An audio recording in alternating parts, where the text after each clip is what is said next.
Assalamualaikum. Today we are again here with a new article that is real and apparent weight. Real and apparent weight का मतलब है ज़ाहिरी और असली जो वज़न होता है वो. रियल वेट बेसिकली बेटे किसी भी बॉडी पर ज़मीन की लगने वाली फोर्स को हम रियल वेट कहते हैं, यानी कि gravitational pull of the earth जो होता है उसे हम रियल वेट कहते हैं और हम इस रियल वेट को W से शो करते हैं, जिसे हम लोग समटाइम्स mg भी लिखते हैं. ठीक है. अपैरेंट वेट जो होता है वो ज़ाहिरी वज़न होता है और ज़ाहिरी वज़न के लिए हम लोग ज़मीन का ग्रेविटेशनल पुल नहीं लेते बल्कि स्प्रिंग बैलेंस को यूज़ करते हैं. स्प्रिंग बैलेंस की जो रीडिंग है उस रीडिंग को हम लोग अपैरेंट वेट कहते हैं. तो आज के हम आर्टिकल में अपैरेंट वेट को T से लिखेंगे और जो रियल वेट है उसको W से लिखेंगे. तो इसके एक्सप्लेनेशन के लिए हम स्टार्ट करते हैं. फर्स्ट करें, ये हमारे पास एक लिफ्ट है और इस लिफ्ट की जो सीलिंग है इसके साथ एक रस्सी बांध कर हमने एक जो स्प्रिंग बैलेंस है, ये स्प्रिंग बैलेंस है बेटे, ये हम लोगों ने यहाँ पर अटैच कर दिया. इसके साथ हमने एक हुक के साथ, इसकी रस्सी के साथ एक बॉडी है जिसका मैस m है वो हमने हैंग कर दिया. ठीक है. इस बॉडी का जो मैस m है इसको ज़मीन अपनी जानिब नीचे को खींच रही है, तो इसका जो वेट है वो डाउनवर्ड है और इसमें जो टेंशन प्रोड्यूस होगी वो अपवर्ड प्रोड्यूस होगी. ठीक है. ये आपको पता होना चाहिए वेट और टेंशन एक दूसरे के साथ एंटी पैरेलल होते हैं. ठीक है. इस लिफ्ट में यहाँ पर एक बंदा खड़ा हुआ है, एक आदमी खड़ा हुआ है और ये जो लिफ्ट है, फिलहाल हमने इस लिफ्ट के कुछ केसेस पढ़ने हैं. तो ये जो लिफ्ट है बेटे ये एट रेस्ट है. एट रेस्ट का मतलब इसकी वेलोसिटी 0 है, या फिर ये दूसरा केस इसका हम ले लेंगे इसी में कि ये अगर मूव भी कर रही है तो ये यूनिफॉर्म वेलोसिटी से मूव कर रही है. तो कहने का मतलब कि दोनों केसेस में बेसिकली एक्सेलरेशन 0 है. तो पहले केस में हमने लेना है कि लिफ्ट नॉन एक्सेलरेटेड है, उसमें एक्सेलरेशन 0 है. ठीक है. अब इस m के मैस पर जो टोटल नेट फोर्सेस लग रही हैं, ठीक है, according to Newton second law F is equal to ma, यहाँ पर मैं नेट लिख दूँगी. नेट का मतलब है कि एक से ज़्यादा फोर्सेस लग रही हैं. अब हम देख सकते हैं एक W लग रही है और एक T लग रही है, रियल अपैरेंट. ठीक है. तो अब हमने ये देखना है बेटे कि F नेट कौन कौन सी फोर्सेज हैं. चूँकि दोनों की डायरेक्शन एक दूसरे के रिवर्स है तो मैं लिखूँगी T माइनस W. अगर दोनों की सेम होती तो मैं T प्लस W लिख देती. ठीक है. तो this is T minus W बराबर है ma. A की वैल्यू 0 पुट करें तो ये टर्म हो जाती है 0, तो T W के बराबर आ जाता है. इसका मतलब कि जब लिफ्ट नॉन एक्सेलरेटेड होगी तो हमारे पास इस बॉडी का जो मैस है, इस बॉडी का अपैरेंट और जो रियल वेट है वो दोनों बराबर हो जाएंगे. ठीक है.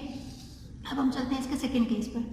सेकेंड केस में ये कहता है जी when lift is moving upward with acceleration है, यानी कि अब इस केस में हमने ये ले लिया कि ये जो लिफ्ट है ये ऊपर की जानिब को मूव कर रही है और ऊपर की जानिब को मूव कर रही है, तो इसकी वेलोसिटी फिलहाल हमने यूनिफॉर्म नहीं ली, इसमें एक्सेलरेशन a मौजूद है. ठीक है.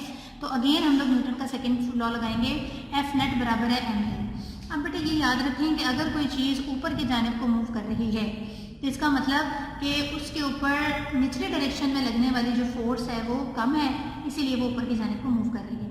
तो इस F नेट को मैं T माइनस W लिखूँगी, क्योंकि हमारे इस केस में ये मैस अब ऊपर जाएगा, हमें लगेगा कि ऊपर जा रहा है बाहर खड़े होकर, तो ये जो T है इसकी वैल्यू ज़्यादा हो जाएगी W से. तो this is T minus W is equal to ma. यहाँ से हम अपैरेंट वेट निकाल लेंगे तो this is W plus ma. इसका मतलब अपैरेंट वेट रियल वेट के बराबर तब होगा जब आप रियल वेट में ma की अमाउंट को ऐड करेंगे, और ऐड करने से चीज़ें बढ़ जाती हैं. तो ये याद रखें अपैरेंट वेट रियल वेट से बढ़ जाएगा. ठीक है. जब भी कोई लिफ्ट एक्सेलरेट करती है अपवर्ड तो जो बॉडी का मैस, जो बॉडी का अपैरेंट वेट है वो रियल वेट से घटता हुआ हमें महसूस होगा. तीसरा केस बेटे ले लेते हैं कि जब लिफ्ट नीचे को आ रही है और एक्सेलरेट होकर आ रही है तो a की वैल्यू 0 नहीं है इस केस में भी. F नेट ma के बराबर.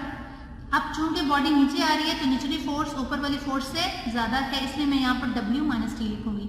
W minus T is equal to ma. यहाँ से हमने अपैरेंट वेट निकाली है, this is W minus m. इसका मतलब क्या हुआ? इसका मतलब ये हुआ अपैरेंट वेट रियल वेट से कम हो गया है बाय एन अमाउंट ma. ठीक है.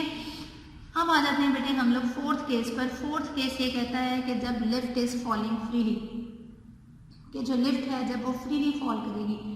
फ्री फॉल मोशन में याद रखें कि बॉडी पर ज़मीन की कुव्वत के अलावा और कोई फोर्स नहीं लगती, इसलिए एक्सेलरेशन g के बराबर होती है. अब F नेट mg के बराबर. ठीक है. ma आना चाहिए था, a की जगह मैंने g पुट कर दिया. अब चूंकि फॉलिंग फ्रीली में बॉडी आ तो नीचे रही है तो w की वैल्यू ज़्यादा होगी, t की वैल्यू कम होगी, तो मैं w माइनस t लिखूँगी इक्वल्स टू mg. w का फॉर्मूला होता ही mg है, ये mg कैंसिल कर कर आपको t की वैल्यू 0 दे देंगे. इसका मतलब कि कि बॉडी का जो अपेरेंट वेट है वो 0 हो गया है और इस कंडीशन को हम वेटलेसनेस की कंडीशन कहते हैं, वेटलेस हो जाना, ठीक है। तो ये जो सारे के सारे बेटे जो स्पेसशिप्स होते हैं जो खला में जाते हैं, ये बेसिकली रिवॉल्व कर रहे होते हैं, तो इनके अंदर की जो तमाम ऑब्जेक्ट्स होते हैं उनका जो अपेरेंट वेट है वो 0 होता है, यानी कि सारे के सारे ऑब्जेक्ट्स उनमें वेटलेसनेस की स्टेट में होते हैं। Hopefully you understand the article. अल्लाह हाफ़िज़।